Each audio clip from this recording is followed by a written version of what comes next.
இப்போ ரீசெண்டாக நிறைய காமெடியெலாம் நடக்குதுல்ல. இந்த கருத்து கணிப்புன்ற பேரில் நிறைய இந்த கடுப்பில் விட்ட கணிப்பெல்லாம் விட்டுக்கிட்டு இருக்காங்க. அதில் திமுக 300 சீட்டு ஜெயிக்குமா, மற்றும் பலர் 700 சீட்டு ஜெயிக்குமா? யோ, எங்கேயா இருக்கு இத்தனை சீட்டு?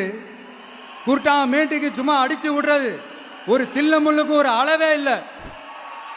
40 வயசுக்குள்ள இருக்கிறவங்க மட்டும்தான் விஜய்க்கு ஓட்டு போடுவாங்களாம். 50 வயசுக்குள்ள இருக்கிறவங்க மட்டும்தான் இந்த விஜய்க்கு போனா போதுன்னு ஓட்டு போடுவாங்களாம். இந்த 40 வயசுக்குள்ள இருக்கிறாங்களா இந்த ஓட்டர்ஸ், அவங்களாம் ரொம்ப கம்மியா. ஆனா இந்த 50லேருந்து 80 வயசு வரைக்கும் இருக்கிறாங்களே அந்த ஓட்டர்ஸ் ரொம்ப ஜாஸ்தியா. ஆனா அவங்க யாரும் விஜய்க்கு ஓட்டு போட மாட்டாங்களாம். இப்படி பில்டப் மேல பில்டப் ஓங்கி மண்டையில நறுக்குன்னு குத்துற மாதிரி.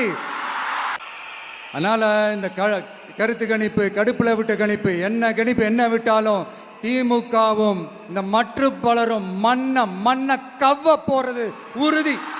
அவங்களோட இந்த ஆட்சி கனவு, லஞ்ச கனவு, ஊழல் கனவு, கொள்ளையடிக்கிற கனவு எல்லாம் கதம் தான்.